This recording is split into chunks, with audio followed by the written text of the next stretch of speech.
اب یہ جو حدیث بطور خاص غزوہ ہند کے لحاظ سے ایک نہیں کئی احادیث ہیں، اب ان میں سے پہلی حدیث شریف میں پڑھنے لگا ہوں۔ حدیث نمبر 1 یہ سیاستہ میں سے نسائی شریف میں ہے۔ نسائی شریف کے اندر پورا اس کا باب ہے، یہ دیکھ سکتے ہو، باب غزوۃ الہند، باب غزوۃ الہند، باب غزوۃ الہند کے اندر کئی حدیثیں لکھی۔ پہلی حدیث میں جو پڑھ رہا ہوں وہ حضرت ثوبان رضی اللہ تعالی عنہ سے مروی ہے، اور سند میں یہ لکھا ہے ان ثوبان مولا رسول اللہ صلی اللہ علیہ وسلم۔ لفظ مولا جس طرح آقا کے بارے میں بولا جاتا ہے تو غلام کے بارے میں بھی بولا جاتا ہے۔ وہ ثوبان جو سرکار کے غلام تھے، یعنی ویسے تو ہم سارے ہی غلام ہیں اور اس وقت میں سارے ہی غلام تھے، لیکن آگے دو کیٹیگریز تھی، کچھ احرار تھے، حر تھے، اور کچھ جو غلامی کا سلسلہ پیچھے سے آ رہا تھا اور آگے اسلام نے ان کی آزادیاں کی۔ یہ ثوبان وہ ہیں جو رسول اکرم صلی اللہ علیہ وسلم کے غلام ہیں، خاص طور پر خدمتگار، ساتھ رہنے والے۔ انہوں نے اس حدیث کو بیان کیا کہ نبی اکرم صلی اللہ علیہ وسلم نے ارشاد فرمایا عصابتان من امتی احرزہم اللہ من النار، دو لشکر میری امت میں ایسے ہوں گے، احرزہم اللہ من النار، وہ دونوں پوری کی پوری فوجیں جنتی ہوں گی، ان میں ایک بھی جہنمی نہیں ہوگا۔ احرزہم اللہ من النار، آگ سے رب انہیں بچائے گا، دوزخ میں وہ نہیں جائیں گے۔ دو لشکر میری امت میں ایسے آئیں گے میرے بعد، احرزہم اللہ من النار، رب ان کو آگ سے محفوظ رکھے گا۔ اس لشکر میں نام ہونا ہی جنت کی ٹکٹ ہے۔ کون کون سے؟ فرما عصابۃ تغزو الہند، ایک تو وہ لشکر جو غزوہ ہند کرے گا، عصابۃ تغزو الہند وعصابۃ تکون مع عیسی ابن مریم علیہ السلام، دوسرا وہ لشکر جو حضرت عیسیٰ علیہ السلام کی قیادت میں جہاد کرے گا دجال کے خلاف۔ یہاں اس حدیث کے اندر جو میں نے آپ کے سامنے پہلی حدیث بیان کرنا شروع کی ہے، اس کا ترجمۃ الباب غزوۃ الہند ہے، باب غزوۃ الہند، اور اس کی فنی حیثیت کہ حدیث کا درجہ کیا ہے، کس درجے کی حدیث ہے، تو درجے کے لحاظ سے یہ حدیث صحیح ہے۔ میرے پاس بہت سی حدیثیں ہیں غزوہ ہند کی جن کے جدا جدا حوالہ جات ہیں، یہ خوشخبری اور یہ اس لیے تھا رسول اکرم صلی اللہ علیہ وسلم کی طرف سے کہ اس وقت میں ظاہری حیات میں موجود نہیں ہوں گا تو مجاہدوں کا جذبہ بڑھے اور انہیں اس سلسلے میں پتہ ہو کہ یہ کوئی فضول کام نہیں ہے۔ اس کے لیے رسول اکرم صلی اللہ علیہ وسلم نے اپنا لاہ عمل ارشاد فرمایا ہے، اور اس کے لحاظ سے پھر اس کے دلائل بھی ارشاد فرمائے ہیں۔ اس سلسلہ میں دوسری احادیث پیش کرنے سے پہلے یہ جو فتوح البلدان ہے امام بلازری کی، اس کے اندر لکھا ہے حضرت فاروق اعظم رضی اللہ تعالی عنہ نے سروے کروایا ادھر کے معاملات کا کہ ادھر غزوہ ہند کا سرکار نے فرمایا ہوا ہے اور ہم نے کرنا ہے، تو یہاں باب ہے بلازری کی فتوح البلدان میں فتوح السندھ، غزوہ ہند فتوح السندھ۔ اس غزوہ ہند کے لفظ پر بھی ہماری اللہ کے فضل سے بہت تحقیق ہے کہ لفظ، اس تحقیق میں لفظ سندھ پرانا ہے، ہند اس کے بعد استعمال ہوا، کہ جب سنسکرت والے اور ادھر فارسی والے وہ سین کو اس لہجے میں پڑھ رہے تھے جس طرح ہا ہوتی ہے، تو سندھ کو پھر ہند پڑھا گیا، یعنی سندھ لفظ جو تھا اصل تھا، اس کے بعد اس کو ہند کے پروننسیشن کے ساتھ ادا کیا جانے لگا، اور پھر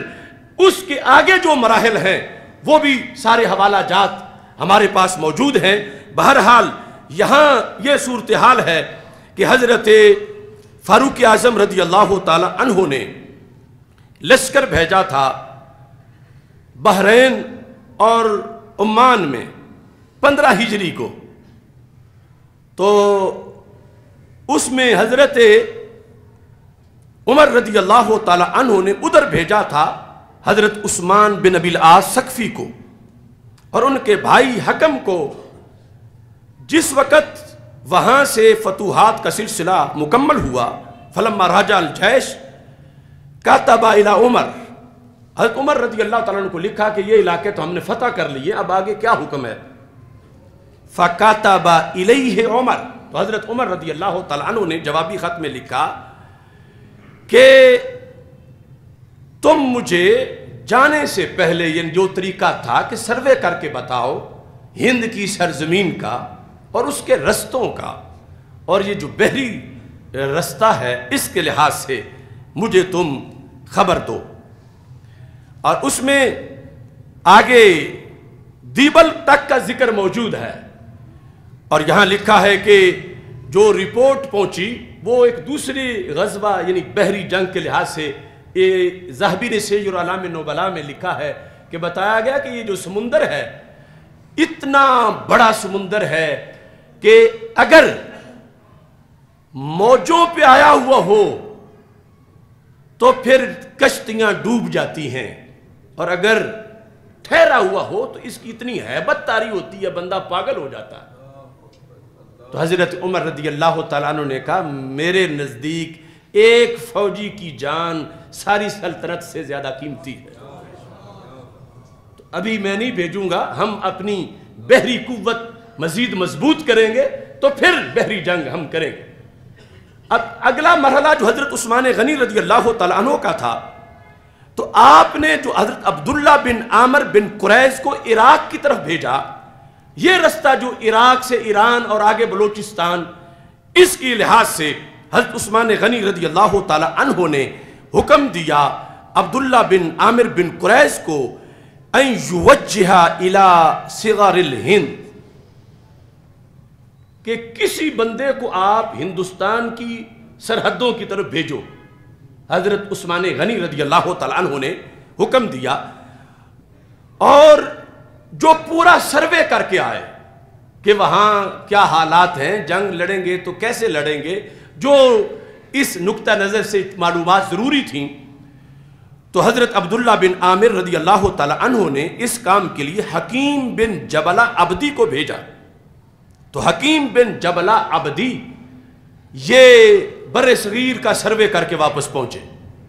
حضرت عثمان غنی رضی اللہ تعالیٰ عنہ کے زمانے میں، اور جب واپس پہنچے تو انہوں نے جا کر حال بیان کیا، پانی کیسا ہے یہ بیان کیا، پھل کیسے ہیں، اور چور ڈاکو کس انداز کے ہیں، یعنی ساری چیزیں علاقے کی دیکھنی ہوتی ہیں کہ سارا لشکر بھیجنا ہے، لوٹی نہ جائیں، یہ سارا تبصرہ وہ تفصیلاً علیحدہ کسی موضوع میں بیان کریں گے۔ تو ساتھ یہ خلاصہ دیا انہوں نے، کہنے لگے ان قل الجیش فیہا ضاعوا وان کسروا جاعوا، امیر المومنین زیادہ لشکر اگر بھیجیں گے تو بھوکا مر جائے گا، اور اگر تھوڑا بھیجیں گے تو ضائع ہو جائے گا، یعنی دشت تو دشت رہے دریا بھی نہ چھوڑے ہم نے، بحر ظلمات میں دوڑا دیے گھوڑے ہم نے۔ اس کے ساتھ یہ سروے بھی تھا کہ آگے جا کے جینا بھی ہے، رہنا بھی ہے، تو پہلے معلوم تو سارا کر لیں۔ تو اس بنیاد پر سروے کروایا جا رہا تھا، یعنی اس جہاد کے ساتھ یہ حکمتیں اور یہ سارا اس میں حضرت عثمان غنی رضی اللہ تعالیٰ عنہ نے جب یہ لفظ سنے کہ کہہ رہے ہیں کہ صورتحال ایسی ہے کہ اگر ان قل الجیش فیہا ضاعوا، یہ جو لفظ ضائع بولتے ہیں نا، وہ اصل میں ضاعوا، ضائع ہو جائے گا لشکر، کچھ فتح بھی نہیں ہوگا، بندے بھی وہیں رہ جائیں گے، لشکر زیادہ چاہیے وہاں کے لیے۔ وَإِن كَاسَرُوا جَاعُوا، یہ جو بھوک ہے، پھر اتنے ہمارے پاس سورسز نہیں کہ اتنا ہم بندوبست کر سکیں، پھر وہ بھوک کی وجہ سے ان کا نقصان ہو جائے گا۔ تو اس بنیاد پر حضرت عثمان غنی رضی اللہ تعالی عنہ نے بھی یہ فیصلہ معطل کر دیا۔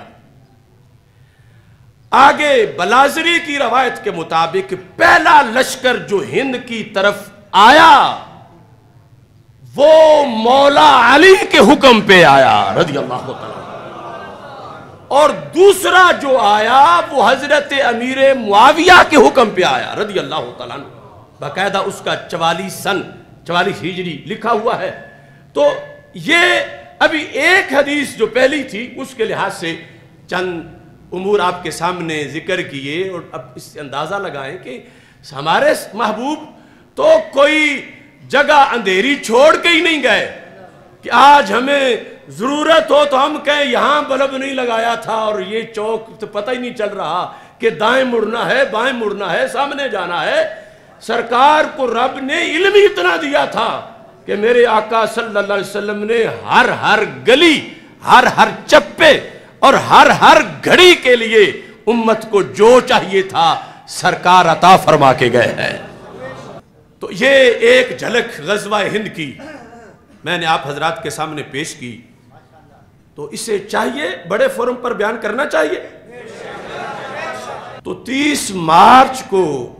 اگر ہم اتنے انتظامات کر سکیں کہ کسی بڑی گراؤنڈ میں، مثلا آج آپ آئے ہو تو کسی کو میسج ملا ہے، کسی نے بینر پڑھا ہے،